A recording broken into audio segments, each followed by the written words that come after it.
Hello and welcome to the Voices of Victory Whiteboard series for leadership. And today is literally going to be why people fear leadership in 2025. So why do they fear leadership? Now, not everybody obviously fears leadership. Not everybody does. But there are some things that actually trigger people. There are people that are confident enough to be a leader, but they actually have fears wrapped around that. And we're going to unpack them. The very first thing that we're going to unpack is exposure.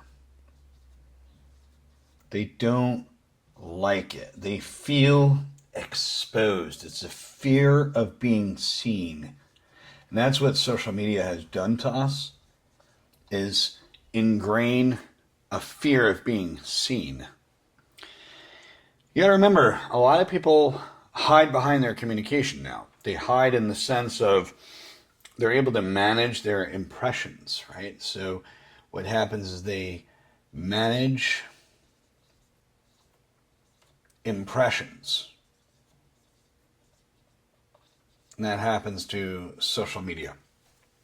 Okay, not everybody does, but some people do. It's impression management. They get to control the way they're perceived. And that's what's happened, is that they use social media as a tool for how they're represented. So they want to control how they're being perceived, and they do that through social media. And what happens is, in real life, they may fear being seen as a result because they can't control that. So this is where being seen is linked to control.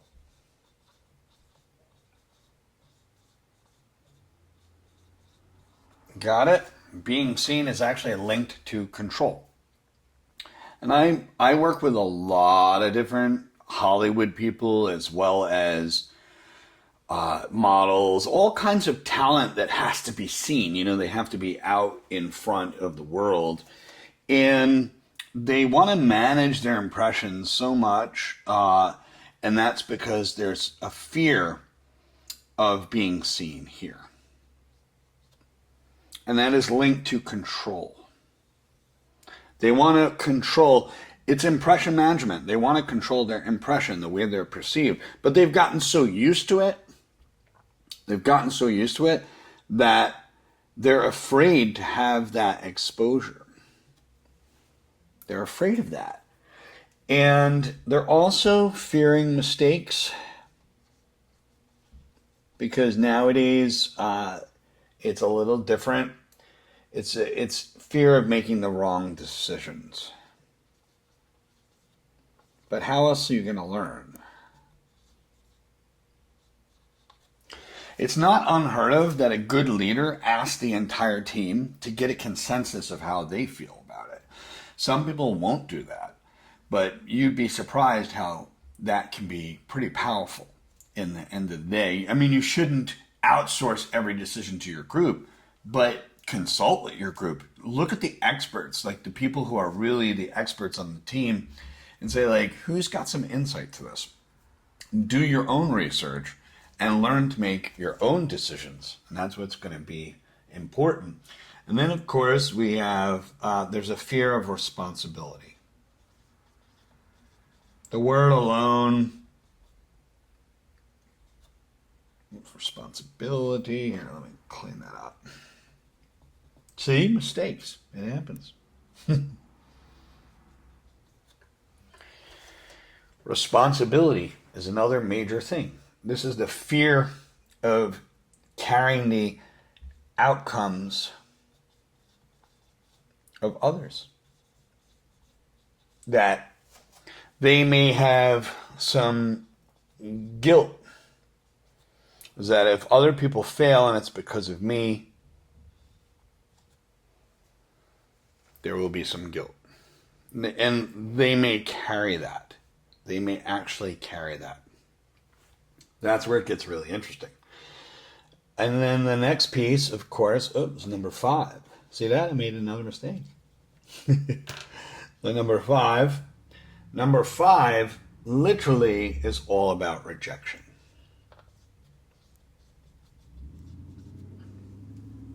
Rejection. And of course, that also leads to, I'm going to go all the way down here, criticism. People fear this. They fear the criticism. Now, there is such a thing called reverse rejection. Okay?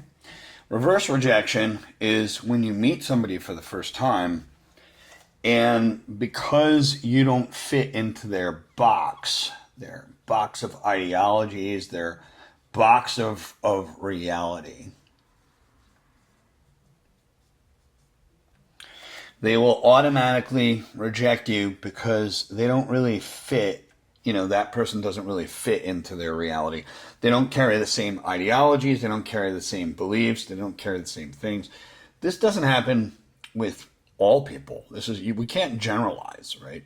So what we can understand is that it does happen. There's people that will do reverse rejection. They'll reject you right away because they'll size you up and automatically think that, hey, this person doesn't match this belief. So in the subconscious mind, when we're dealing with the subconscious, we'll call this the subconscious part of the brain. Okay? There is a little section inside the subconscious that's called the critical factor.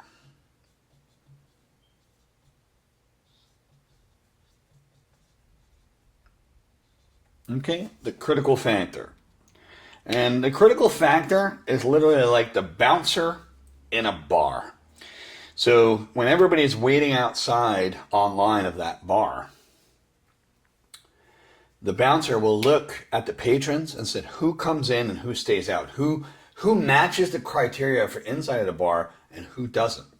So that reverse rejection that we talked about is their critical factor trying to take a look at a person really quickly and say, does this person match my reality? Do they match what's inside my subconscious mind?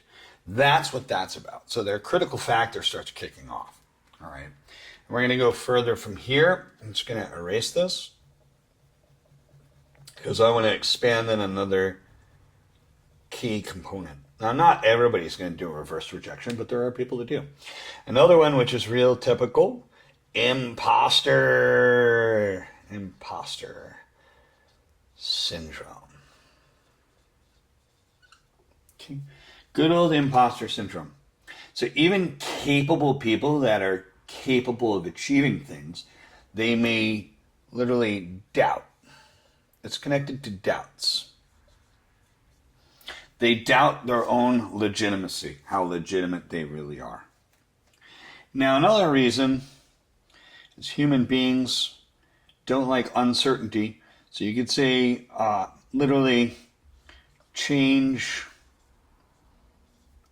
equals uncertainty.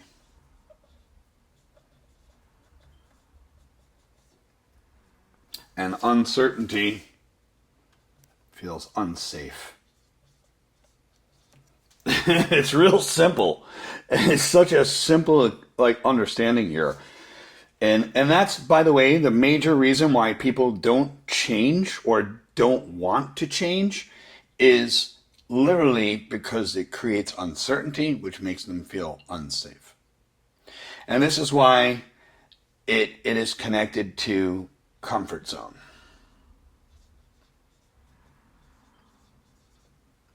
And that's why people say you have to come out of it. You have to come out of your comfort zone. Just on the edge, just enough, right? Just enough. Now, what I want to break down a little bit further is the last one, which is literally, go ahead and put the very last one here. Let's go ahead and take this last key point out. And again, this is probably one of the biggest ones, and this is public perception.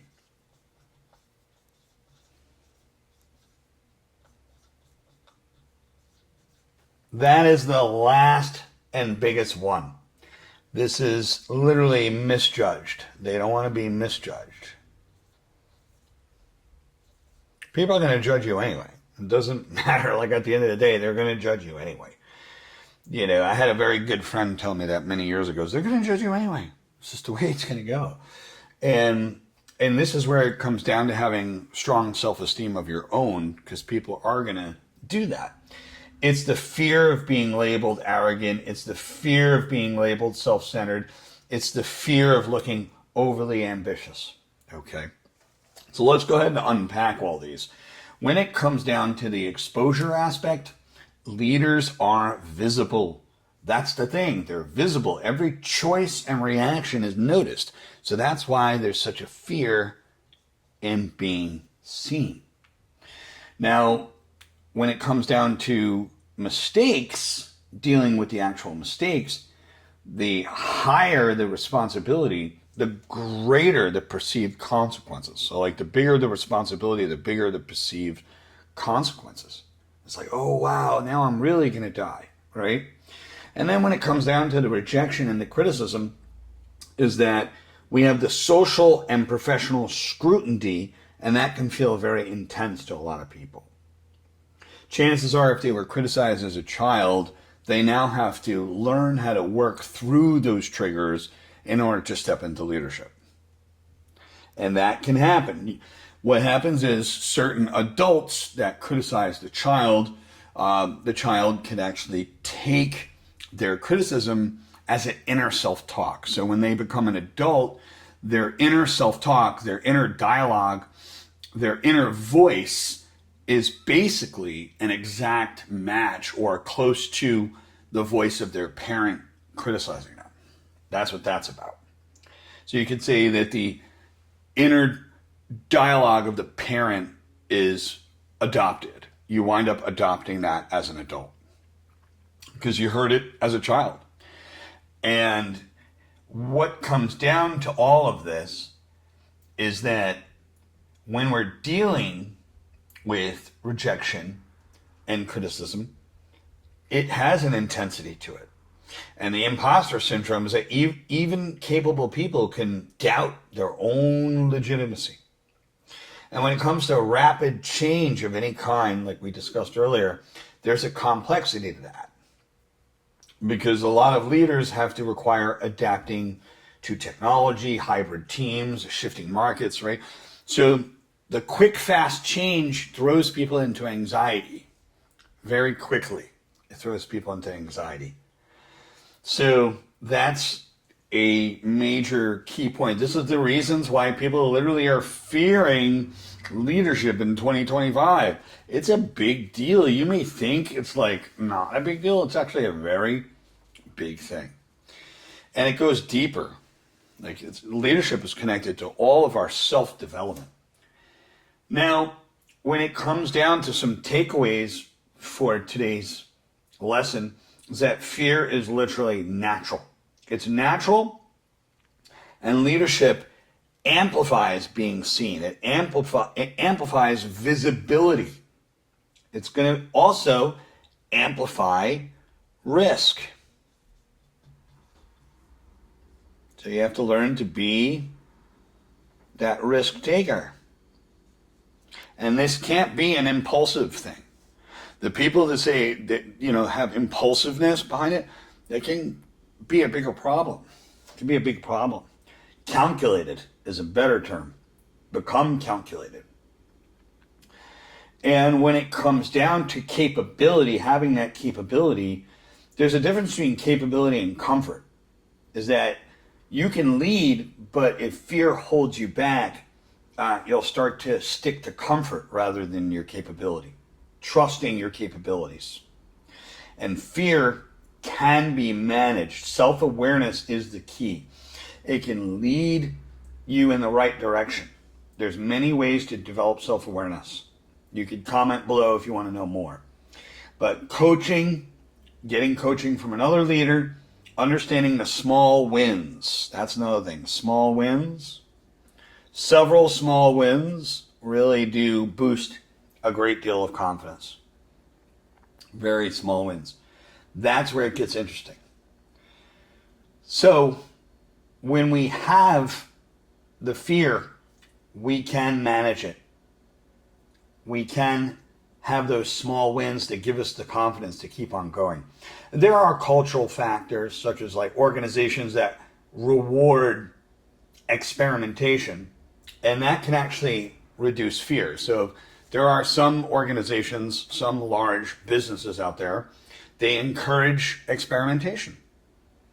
They encourage that. And that's the beauty of it. And then finally, we have impression management or perception management. That communicating your intentions. That's the thing, is that you have to learn to communicate your intentions. Communication is key if you're going to be a leader. So when you are communicating your perceptions clearly, then your intentions can clearly reduce the misunderstandings. People are so into this because of social media to manage impressions that it's about clarity. Like, you have to be clear with your intentions. You have to be direct with your intentions. Like, I'm intending to do X. This is where I'm going with it. That is crucial. So here we go. Like, this is 2025. All right. This is not just work. It's the fear of being seen. It's making mistakes. It's carrying the responsibility, being misjudged, and the fast changing environments that we're thrown into.